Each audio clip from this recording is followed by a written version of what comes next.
for anyone, woo. All right. So for anyone who's unfamiliar, which I definitely was, I had no idea what this was before getting into this consulting stuff. It's a super in-depth behavioral interview. And you've probably heard about behavioral interviews broadly at lots of different kinds of jobs and other things. And yeah, that's all well and good. This one's really unique, which is why we're spending this whole session talking about it.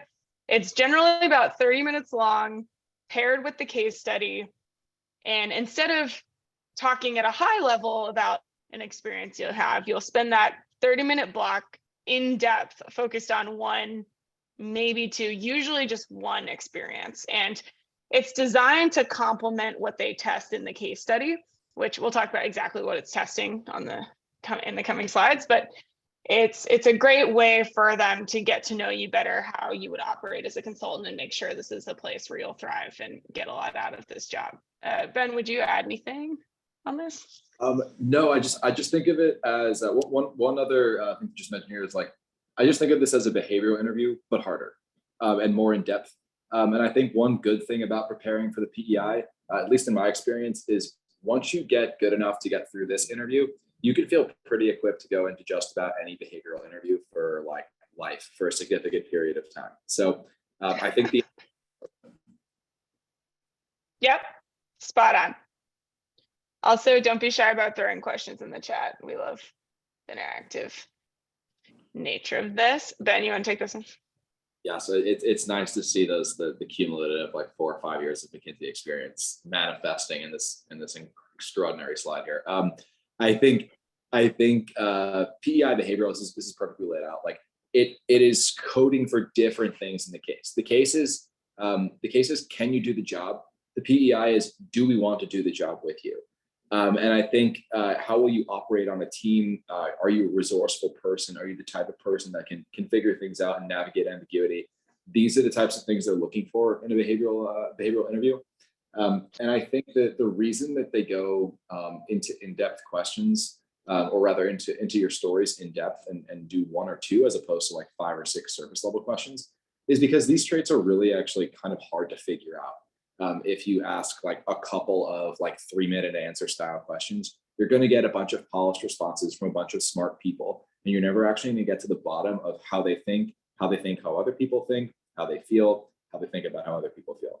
So a lot of this stuff is a little bit more challenging to do at the surface level. And so McKinsey in particular likes to dig pretty deep, and you'll see that in the example today. Yeah, my overwhelming feeling when I look at this after doing the job is the interview for consulting makes so much sense. Like the case interview is one thing that you're all familiar with at this point to some level. And then these traits, these behavioral traits, are actually what you need to do the job well, because you can do quick math all day long. It's one thing to be right. It is a whole other ballgame to convince people you are right and get them to take your advice. That is just a completely different set of skills. And so and you're going to encounter so many different challenging personal experiences, right? Just thinking about what consulting is, you get thrown into new teams, new environments all the time, often with people who maybe their boss didn't think they could do this job, so you're being brought in to do it instead. Just imagine all of these situations. And that's why these are the traits that matter. And that's why they're testing for these things, because they need you to be able to navigate conflict, to be proactive, to be able to think on your feet. And that's exactly why this interview is the way it is. Alrighty. So some example questions that just to give you an idea of the type of thing they might ask would be something like a situation when you disagreed with someone at work. What happened? How is it resolved? Or a time when you took on a project outside of your scope. Working with diverse teams, experiences where you had a major change and had to adapt, because you will 100%, with 100% certainty, you'll have to do all of these things when you're a consultant. One that I had that was a total curveball was tell me about a time when you had to meet a tough deadline, which, yeah, I didn't really prep for that one. Caught me off guard. Ben, did you have any that? Yeah, I think one of the questions we might go through, which Missy may or may not know beforehand, is something I got on my interview day too.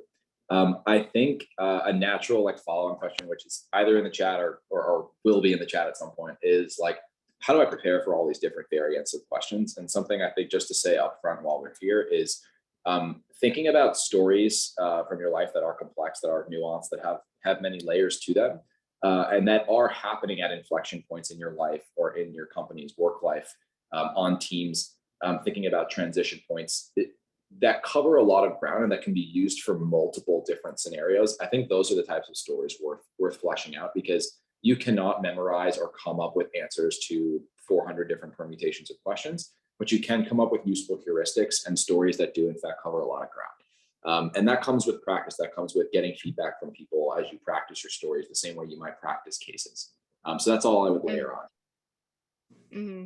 Definitely. And we'll talk through more like just what the bar is as far as prep, because I think it's all well and good when people at a high level say, yeah, think of stories that cover all these bases, but like, we actually want you guys to like know what the bar is and help you get to that bar, so that you feel really prepared going into one of these.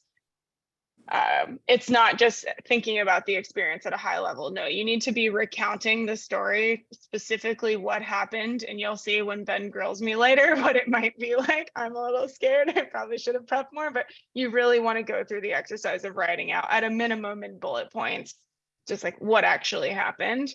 And at a maximum, even like fully writing it out and practicing telling those stories to your friends, to your roommates, to your siblings, whoever. Missy, I see. I wanted to answer the question in the chat, because it's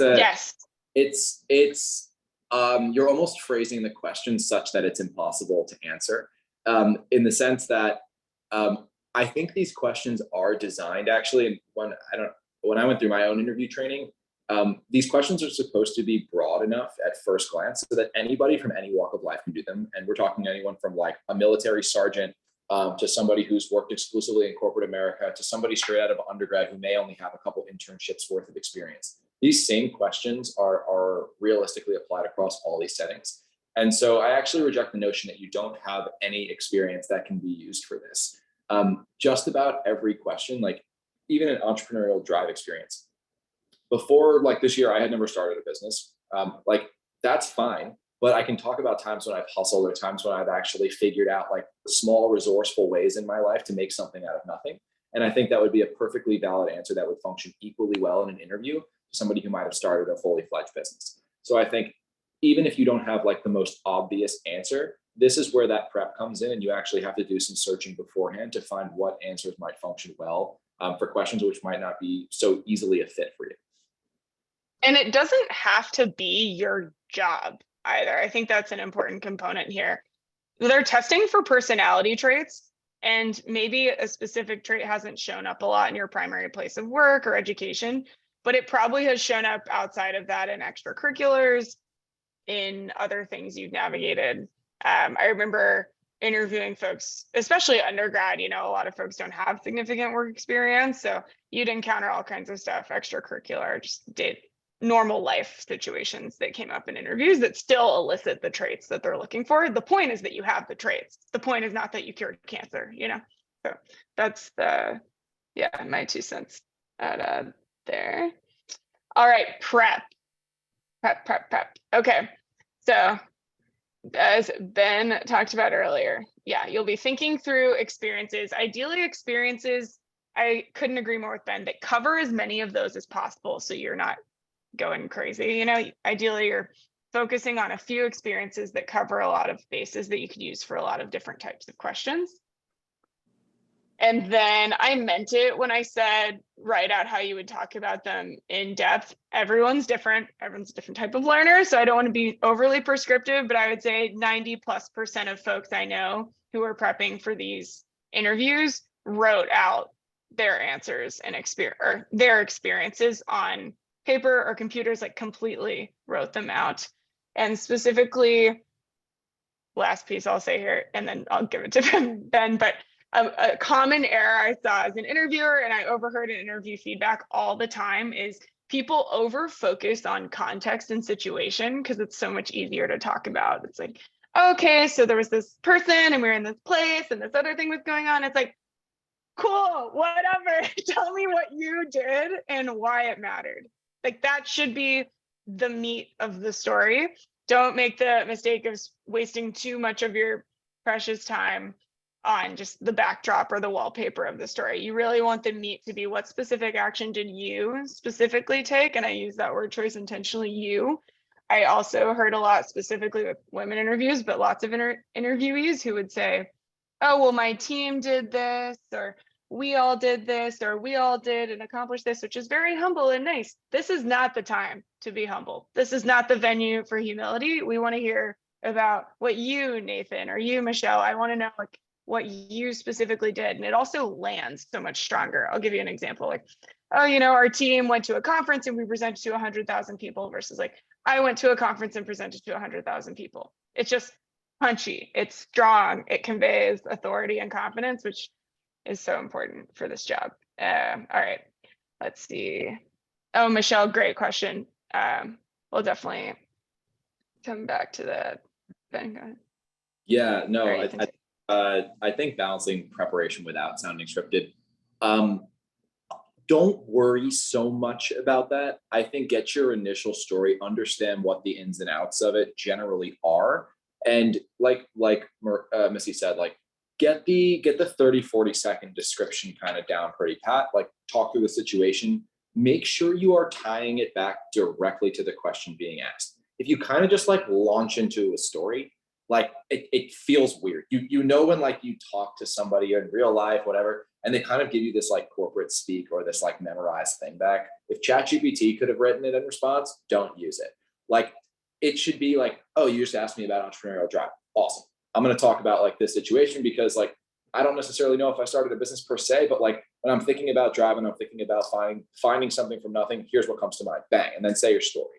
And I think like you won't even have the opportunity to be fully scripted because the interviewer is going to pull you down alleyways that you probably haven't anticipated. And they will be custom creating the actual conversation on the fly. And so I wouldn't worry too much about memorization. I would just focus on like, and again, this is where prep comes in. Like I would focus on like, how does this story work for like 4, 5, 6, 7 scenarios? And by rehearsing it and going through it, you will naturally be flexing it against different question types. And I think that that's what makes the answer like more mature and like more nuanced over time. So use prep, but also like really just stay focused on the main question that they're asking. Yeah, and Michelle, my other 2 cents here. I prefer just writing out bullets because then it isn't quite a script. It's just like, okay, here are these like few points I want to make sure I make, and then the language I might use will be more real time or custom to whatever the specific question was, which in my experience usually just comes across as prepared, but not. I know the next word I was supposed to say. Yeah. Patrick, I see your question here. What's the value of a more heavily good story or good storytelling? So Patrick's question is, some stories lend themselves to being more intriguing and easier to tell, and other stories need a bit of context. If you need like a preamble before your State of the Union, don't use that story. Like if it's so insanely complicated that you need to like lay out like 5, 6, 7 bullets before actually getting to it, you need to either trim that story down or not use it. Like that's my yeah. Because and the reason for that is you want to make sure, ultimately this is about making sure you have these traits. And if the interview is spending a bunch of headspace trying to understand context, you're distracting them from the point, which is you're awesome and you have these traits. So let's not waste their bandwidth too much on maybe getting too in depth on. What's your question, Ben? Oh, what I said?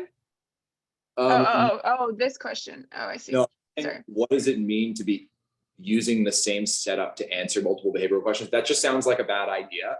I understand where, by the way, none of these questions are bad. I'm just going to tell you if the approach that is being proposed is bad. Because trust me, when I was going through this process, I asked 400 questions that turned out to not yield help for myself or for the people I was working with. So totally get it. You should not be using like the same setup. It should just be tailored to whatever questions being asked. Like if someone were to walk up to you at a bar and ask you like a question about like the most recent thing you did at work, and then you mentioned something from 7 years ago, you wouldn't be answering the question. So just stay present. Don't worry so much about memorization and just like listen to the question, like actually let it land. Take a second. Like one thing my interviewers told me is like, they're like, I like how you actually like took a pause, like after I asked the question and like thought. And I was like, yeah, like I needed to think for 3, 4, 5 seconds, not just to like choose which kind of like experiences I wanted to talk about, but because like, I don't know, I just wanted to be like a regular person and just like talk in return. I get all the pressure, I get where that's coming from. Last thing Totally. yeah, sorry, I mean, man. Go ahead. no worries. This is just because we're on Zoom. I think the last thing I wanted to say here for sure is like really, really want to emphasize, how do you like when you practice, like talk about your stories, talk, like actually say stuff out loud, either with somebody else or be a crazy person. Say them to yourself, say them in the shower. I don't care. Like if you are not saying it out loud, you are literally not practicing to the same degree as you will be practicing on case day by definition. When I started doing that, I started realizing, I kind of hated the way I said that, or like, I wish that rolled off a little bit different. Let me just like make sure I avoid that weird kind of phrase I just used, or that kind of like, I'm creating this like unintentional sentiment that I don't want. I don't want to emphasize this point. I want to emphasize this area and shine the spotlight over here instead. I think that comes more easily through live practice and like speaking aloud. Definitely. I sometimes will try to tell myself, oh, I don't really need to do that. Come on. It's like, no, I am always glad I did the dress rehearsal, because just you get the kinks out, get the jitters out. It's just good. Same thing with the cases. Like there's something about doing stuff in front of other people that is different, and it's better if you can get those reps in. Always better if you can. There was something else. On the story selection, going back up a little bit to the question of like, what's better, this story or that story? I had a situation where I actually had a couple stories come to mind, and instead of me picking, I said to my interviewer, Rob, I was like, hey, Rob, this actually brings to mind 2 different things. I'm going to describe both of them and then you can pick. I made it a choose your own adventure, which I think he found kind of funny and endearing. I was like, choose your own adventure. I have a story about this and I have another story about this. Which, how do you feel about it? And I think I don't know, which is a good reminder for this interview, the PEI, but also the case. Just don't forget to bring your personality into it, to relax.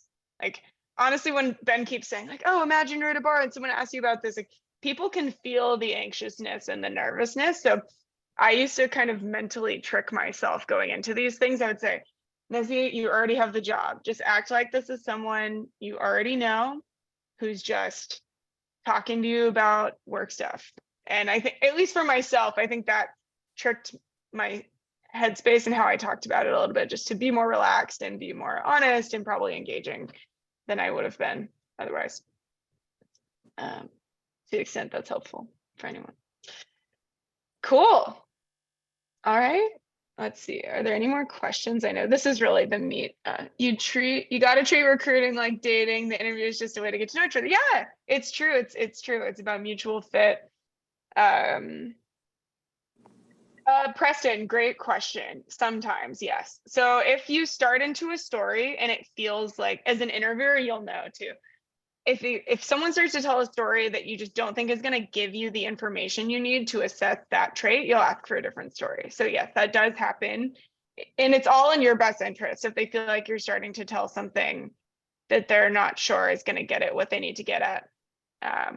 That's a great question as well. And it really leans on the fact that you absolutely want to be answering the question at all times. Do not give me an answer about your genius and your perfectionism and your candor and charisma if I ask you about a weakness. Don't do it. If I ask you about a time when you failed or when things went wrong, do not tell me about something that I can already tell within 3 sentences is going to come around to some resounding success. It is not what I did. I want to understand how you failed, what you learned, and what you did afterwards. But I really also, first and foremost, want to see that you can talk to me about some time that you failed and you came up short. You didn't do the job well. You weren't good enough at something. You screwed up. Like that quality of, yes, you want to be able to talk confidently about your own abilities, exactly what Missy said earlier. But this is the part where like humility in the more traditional sense is actually quite valuable. Because if you don't have this, you won't have the actual ability to admit your mistakes. And if there's something that you're going to do as a consultant more than anything, it's make mistakes. So I think that comes with and derives from this question, Preston. So thank you for asking. Yeah, agree with that. completely bombed the math in my final round with the partner. And I was like, well, this was fun. Guess I'm not going to be working at McKinsey. And then he was like, no, actually, you totally blew it and you handled blowing it really well. So welcome. I was like, oh shit, never mind. So it's not over till it's over, you know? Okay. Cool. You want to move to the mock, Missy? Oh God. Yes. Okay, wait, but first a few tactical tips and then you can grill me. Okay, yes. So I mentioned this one a little bit earlier. I noticed this all the time, a lot more often when I was interviewing women than men, but just something to really pay attention to. People will try to be humble and be like, oh, my team, how are we? And it's like, nope, don't care. What did you do? So make sure you're talking about the specific actions you took. The second one, watch your pace. We all do this when we're nervous. I'm probably doing it right now, but we fly through things when we're on the spot. So just relax. Yeah, they're your friends. They want you to do well. And then I mentioned this one a little bit too. The story, what's most important, as Ben has been saying over and over, is just answering the question's the most important thing. Don't worry about making it the most impressive thing that you've ever done. Just answering the question is what actually matters. And then lastly, expect to be interrupted, which you'll see in spades, probably to some extent with Ben. You might not even get to finish telling your story in the perfect flow that you write out because the interviewer will be really curious and excited to learn more and really dig into it. Yes, I hope to have the honor to interrupt you over Zoom. It's even harder. It's even harder to do that. So the logic, by the way, there from the interviewer's perspective is we have a limited amount of time. If I notice that this story probably has some meat to it, my job as an interviewer is to do as much as humanly as possible to forensically investigate you as an individual and try to understand, like, hey, do you have the traits that we're looking for here? And to give you actually a better opportunity to better use that time. So if you're interrupted, it's not necessarily a bad thing. It's us just going, let's gear this somewhere else, or let's try to get this second question. I always emphasize this. You did not have to have grown up in a rural village in Ghana and have 4 startups by the time you're 11 and also have like a Rubik's Cube time of 100 seconds. You're good. Tell your story. I talked about like a school project. Okay. Like it doesn't matter. There's that great saying of like, if is it more impressive for someone in a wheelchair to scale a hill or someone who's fully able to scale Mount Everest? And I don't know, that's up for debate. So don't worry too much about that because we are all based on different opportunity sets and have different resources at our disposal. So one thing we haven't mentioned yet that I definitely don't want to forget is use different examples. So this is another thing that comes up is if you can use the same examples in 2 different rounds, but in the same round, really try to use different examples if at all possible. It'll be tough if every interview, if we all come back to the room and everyone's like, did everyone hear about the same thing? Oh, that's kind of not great. So make sure you're trying to use different examples where possible. All right, you ready, Missy? Good. Yeah, I guess. Oh, wait, we have a couple more chat questions. Saving me. Okay, let's see. Structured thinking. In a way, Arabella, I would say structured in the sense of there's a situation, there are actions that you took, and then there was a result. So structured in that way. I wouldn't worry about saying, I have a story and it has 4 parts. The first part is, don't need to go that far. And let's see, the second one, Jinyu.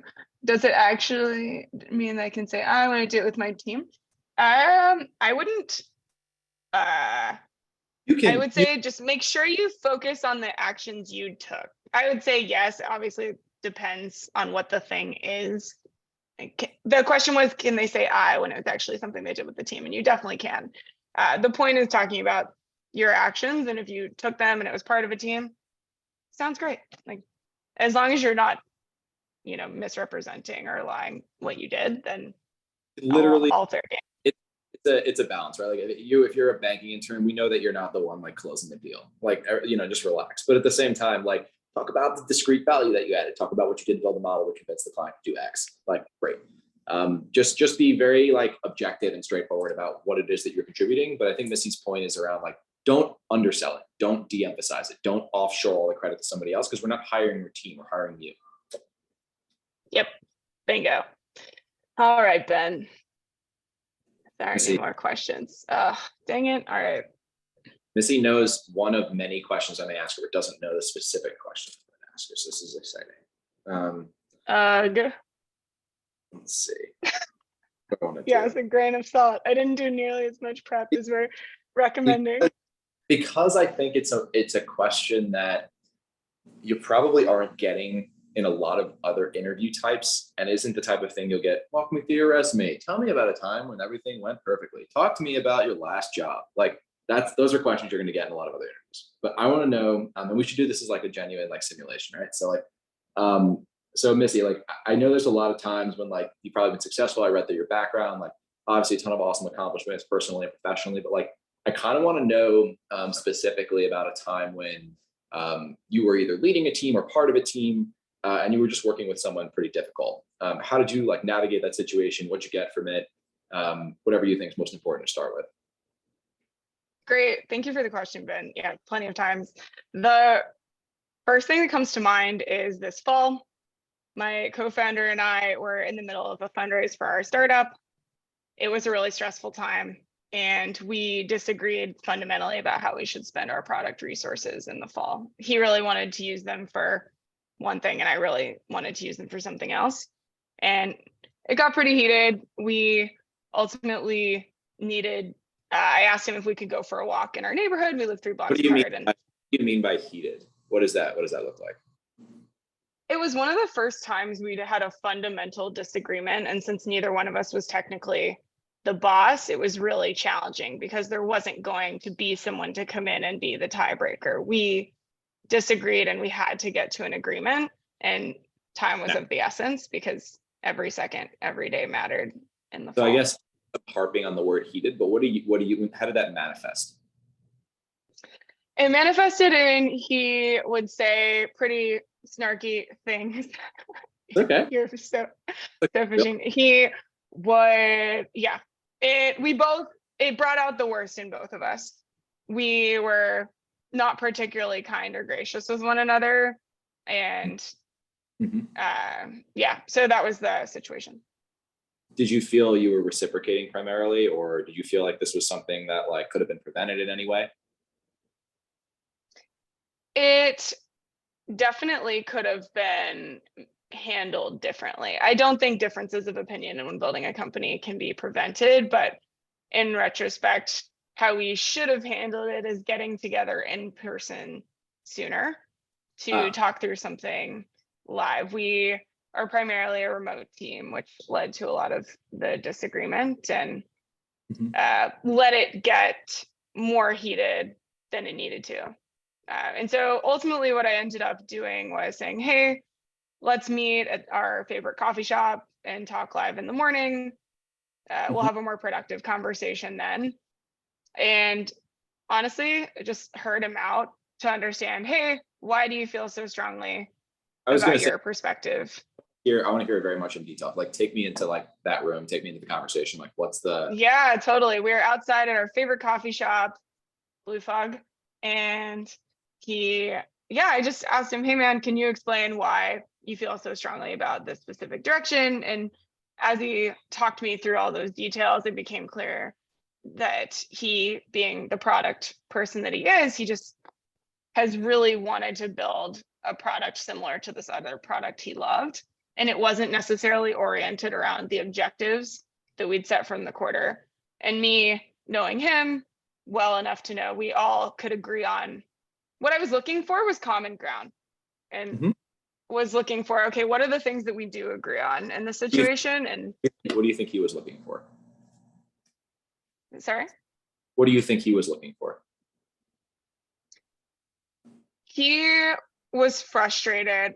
I'd known that the feeling was when you're building something with someone else, it is often not as easy as if you're building it on your own, where you can just make decisions and go. So I know he was frustrated because he didn't understand why I wasn't just saying, yes, that's fine, do that, because this was traditionally his domain, was deciding how we use product resources, versus I was typically focused on growth.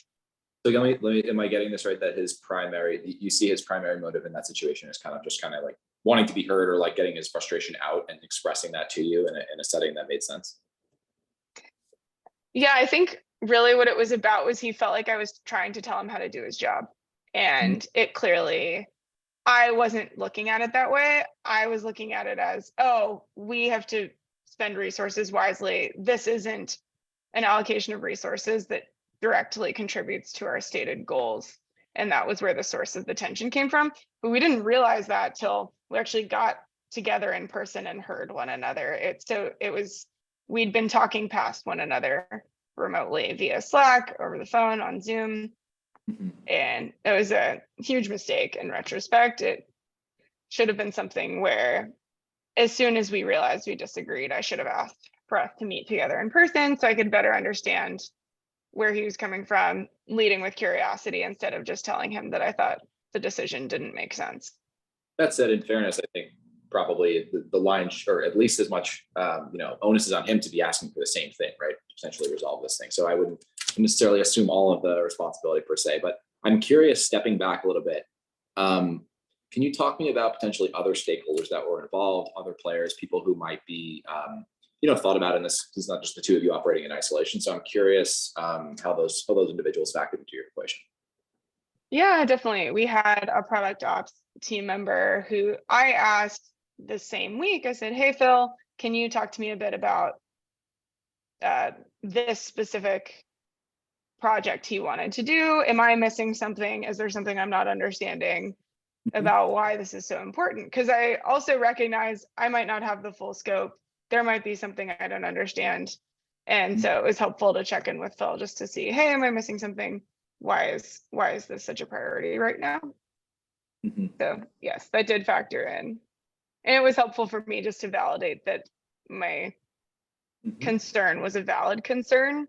And then the thing that I did very wrong was, instead of leading with curiosity, finding common ground, and then getting us to water and us drinking water together, I came in and came out with the fact that I disagreed and thought it was the wrong decision. And so going forward, I know now, and I'm always reminded, just to approach situations of disagreement by starting with curiosity and looking for common ground to build from, versus coming out with, hey, I already know I disagree and here's why.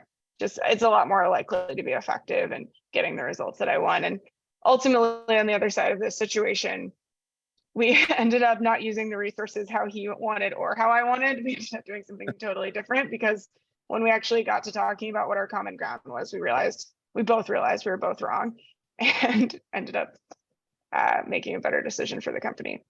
So. Got it. All right, let's stop it right there. Sorry, team. Oh man. For everybody who's on the call, this is exactly the level of intensity you should expect. It's probably a little bit more intense in the real interview for a couple of reasons. One, I'm not smiling in the real interview. Typically, in many cases, I'm just like this the entire time. I'm just talking to you. I'm asking questions. I'm trying to get to the bottom of this, and I may or may not be playing with my own body language in order to make you feel uncomfortable, or have to navigate additional storytelling, or additional answering of my very difficult questions in real time without having the ability to read me. So that's also something you should factor in. But I would love people's thoughts on what they thought Missy did well, what she might have done better. I would be curious, Missy, as folks kind of drop things in chat. And by the way, feel free to be critical, because this would be very, I can screenshot this and then share it with our entire class. So that'll be really, really awesome. So I think, Missy, before I say anything, I'd love your self-assessment. Yes, I think, there's a lot I could have done better. I didn't set up particularly well. 5 seconds, so that's okay. That's fair. I, in retrospect, if I were revising my own response, there's information like the fact that we were a remote team, for example, or there's other information that I really should have led with. It was important context. And I know I'd said keep context brief, but you definitely want to make sure you get the key structural attributes included when they're relevant to the situation and what's important. And then something I liked was just bringing it back to the question that was asked, which was like a time about a situation where you dealt with a difficult individual or where something was like where there was a conflict, and just being honest about the conflict and focusing the meat about something I was trying to do that I did sort of well, I could have done better. It was just focusing on the actions that I took and what the result was. So that was, let's see, Oscar. I think he Oh, cool. Exactly what you were talking about too. Missy, I think the first thing I would lead with, by the way, and just offering my own thoughts as well, just because we have a couple minutes left, you're absolutely hired after this interview. And it's not close. Thanks, Ben. That's serious, because it's not close. It's an extremely obvious decision. One of the biggest benefits, and to Oscar's point in the chat, one of the biggest benefits of answering the question in the first sentence is I can spend the entire interview getting into the interesting stuff. I don't have to spend 6 minutes trying to get you to answer the damn question. Missy answered the question with, oh, this was a time when I disagreed with my co-founder about X. Bam. Now we're into all the stuff. This question could have taken 20 minutes, but it took 10 minutes flat, and it was a super dense conversation. Basically, everything Missy offered something new, and was either an insight into how she saw others, how she perceived the world, or how she saw herself. And I thought that every single piece of information was super valid, interesting, and you might find like, the story itself or the story arc relatively straightforward or relatively simple. But I think the combination of self-awareness, the leaning towards what I want to do going forward and how I would change or how I would go back, the honest recollection of both what happened, her own place in the situation, not necessarily like underplaying her level of disagreement or saying that she actually felt somebody else was right. Like, she felt she was right. That's awesome. Cool. And then ultimately like being like, hey, like, I think that this person was thinking X or feeling Y, but I wasn't sure. Here's how we figured it out. Here's the conversation. From an interviewer's perspective, I would just add, like, notice how quickly I just like dove straight in, and I was like, I want to get inside her brain, like, now. I want to understand how she's feeling. I want to understand how she thinks about the feelings of other people. I want to get to the meat of this story. And the phrase, and Missy smiled because I think we've both done this as interviewers, take me into that conversation, is a very deliberately used. Yeah, exactly. When I was interviewing, I'd be like, yes, okay, wait, where were you? Oh, what time of day? Did you have breakfast? Great. Okay. Stuff that seems so silly, but it's just, you want to be there. You want to paint the picture and just get into the emotions of it and make sure, hey, is this person emotionally intelligent enough to handle it when a client's screaming at them randomly for no reason? Like, that's kind of, also, not actually, but the bullshit radar is up. Like, if you can't tell me where you were when that conversation happened, bullshit. You did not have that conversation. You're not hired. So the BS radar is also going off as you're doing this. So just remember, that's like, fair. Yeah. If Missy was telling me I had this really critical conversation, oh, I don't know what state I was in. I'm like, okay, yeah, great. That's awesome. You can go home now, right? So I think, like, all in all, I think that's my only last quick thing I want to add. I actually think this would be my singular piece of improvement for Missy when she's talking about this experience in particular. And it's something I used to do all the time, and I think I still do sometimes. When you're talking about a negative or an emotionally taxing experience, you've obviously picked up on it on this call. Missy is overflowing with charisma and like just general joy for being alive. That sometimes I could feel fading as she was answering the question and kind of reliving the harsh experience. Now, that's not to say recount difficult light moments with a smile and a. Yeah. Oh no, did we lose Ben? That's okay. Yeah, that was a really shitty experience in the fall, which Ben already knew about, so that's kind of funny. I think you cut out, but wait, if there are any final questions, please throw them in the chat. I'm super pumped to work with anyone on their prep for consulting interviews. Also happy to answer questions one off. Let's see, Oscar. Do interviewers generally pretend to have stricter personality? I certainly didn't. Or I try to just never pretend in general. I might adapt or behave a little more professionally than I am right now, but I think most folks tend to stay somewhere around how they actually are, in part because you'll meet these people and become friends with these people when you join too. So it's kind of strange if they were to totally have a different personality in an interview. I don't know. Ben, do you put on a serious tone? I don't put on a serious tone. I lean the opposite way. So when I go into an interview, I need to just remember to be like more than 3% polished. You know what I mean? Like be a regular person, like don't drop the F-bomb within like 3 sentences of like starting the interview. That's usually like the kind of stuff I try to tell myself because I'm from Queens. That's how we talk. It's like something I had to think about, I think, in just about every interview setting. It's just like, all right, man, like one button up would be great. So I think it just depends on your style. So that's my thought there.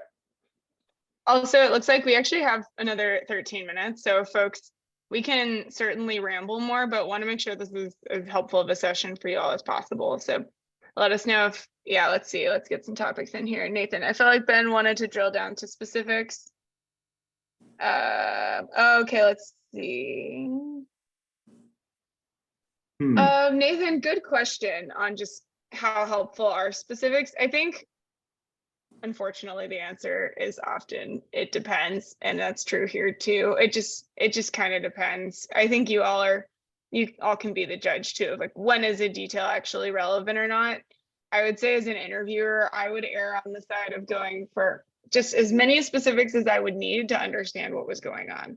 I think if it felt like we weren't at a level of specificity where I had a sense for what was happening, I would dig for more. And yeah, Ben, I'd love to hear your thoughts on that one. In short, Nathan, it kind of depends. Yeah. But I think the guiding principle is just, yeah, do you need more to understand and assess against the trait or not? I always would say like you can even ask your interviewer like in the interview, like, is that specific enough? Like, do you want me to go a little bit further into detail? Like throw it back to them and they can tell you like, no, that was good. Or like, I have enough. Let's move on to something else.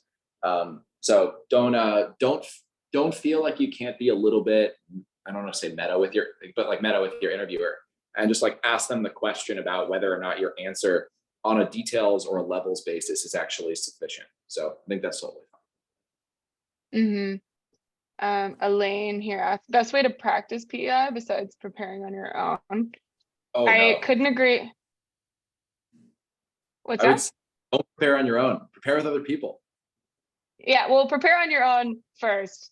And then, yes, I could not underscore enough the importance of dress rehearsal.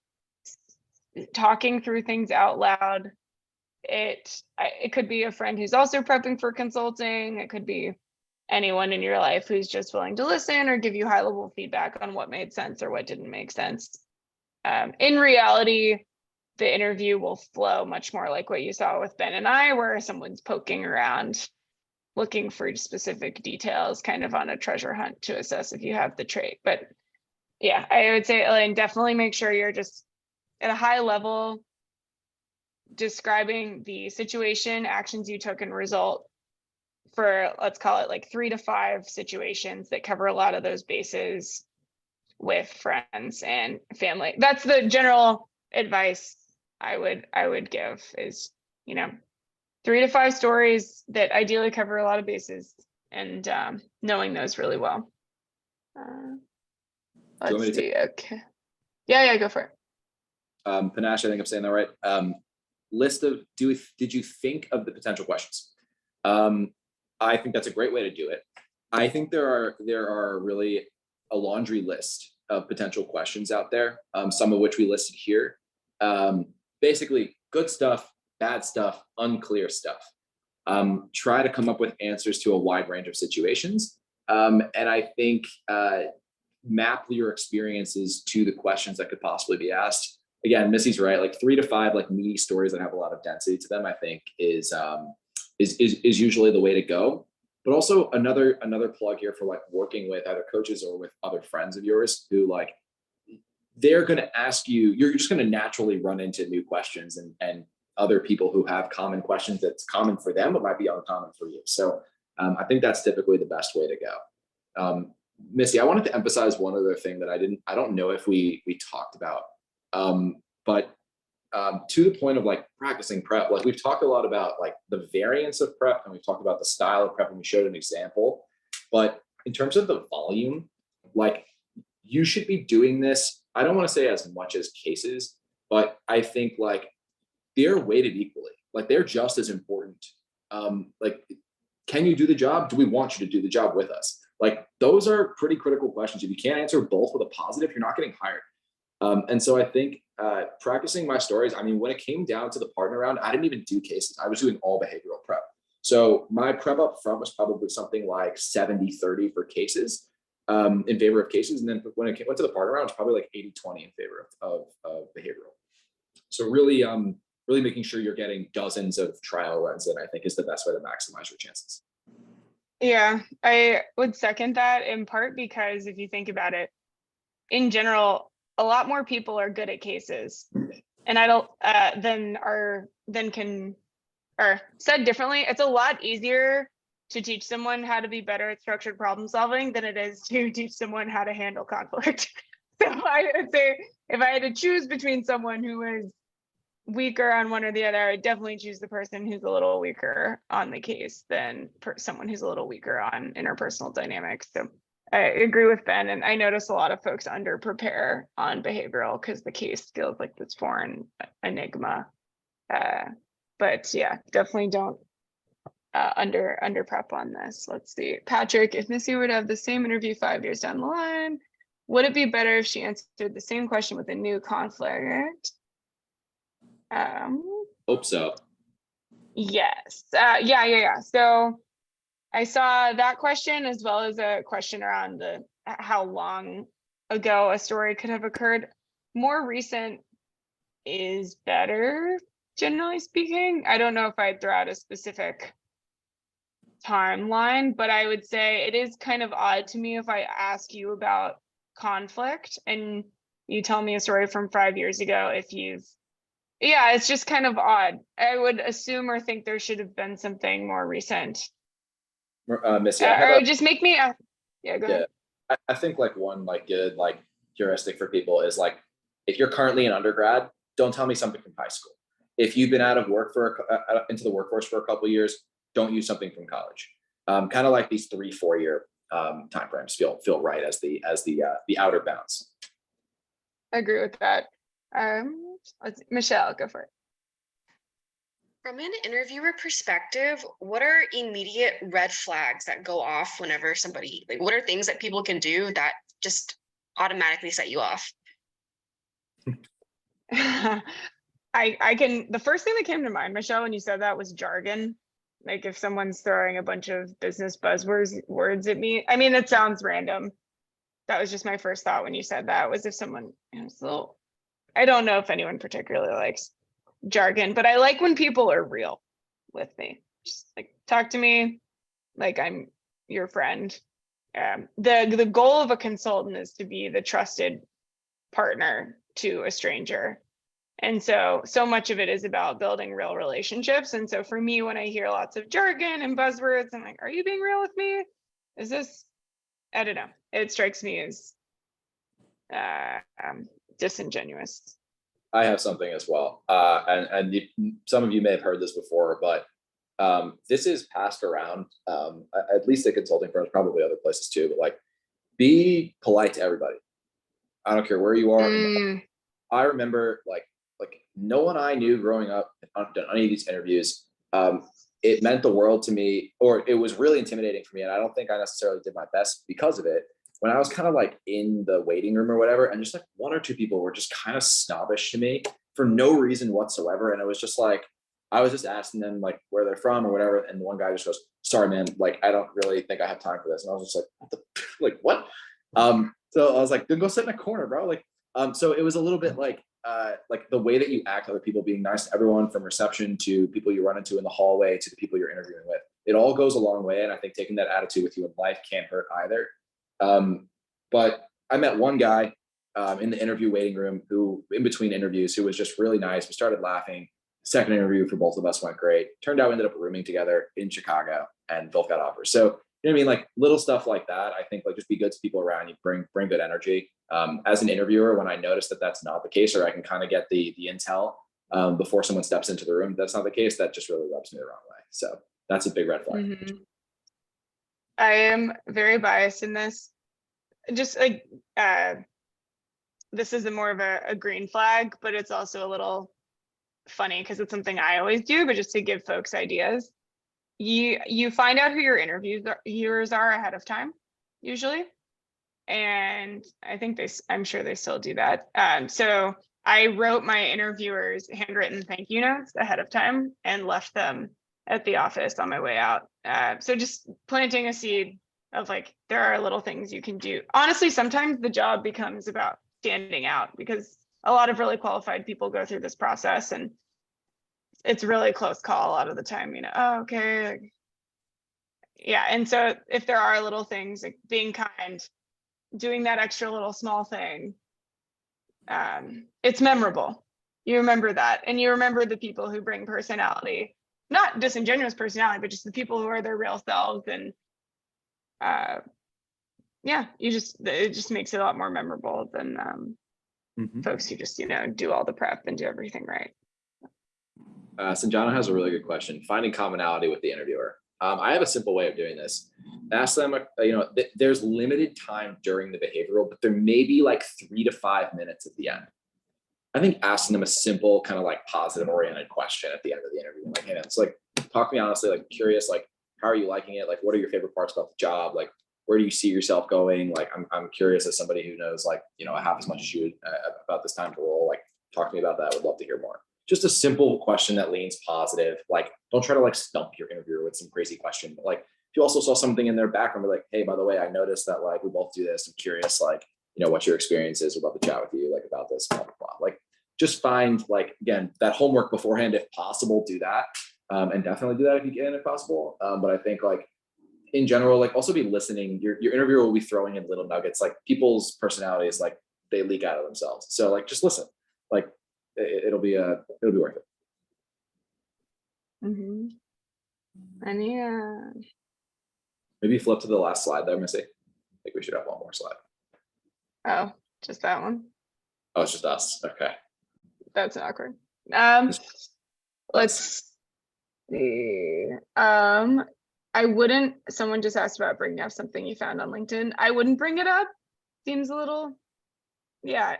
Someone said earlier that interviewing is kind of like dating. Same rules apply here. I'd be like, hey, so when I was stalking you on the internet before our date, I found out. Yeah, you don't want to do that. Let's see. Missy, I think we're at the hour. I know. I wanted to answer Jason's real quick. To recycle a larger story. Mm-hmm. Yeah, just try to use different examples where you can. It's okay if it's at the same company, but just don't use the same story. They'll know. If that makes sense. Yeah, it'll come up when we all debrief. Last thing for us, Missy, I think just worth saying, like behavioral cases, like Missy and I both do a lot of this stuff. I think feel free to reach out. Also, like Leland's just full of like awesome coaches who do a wide variety of things. If you're like scrolling through a bunch of us and you're like, hey, like would love to know if this would be a good person to work with on X, like I'm more than happy to field questions on this type of thing. But behavioral is also something that sometimes requires as much, if not more practice than casing. So I highly recommend like just staying attuned to how much prep's actually needed and getting to work as soon as you can. Awesome. Thank you all for joining. Thank you, Erica, for organizing.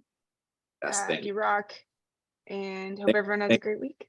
And thank you so much for everybody who engaged. Like, just really appreciate the great questions here and hopefully help bust a few myths out here. Yeah.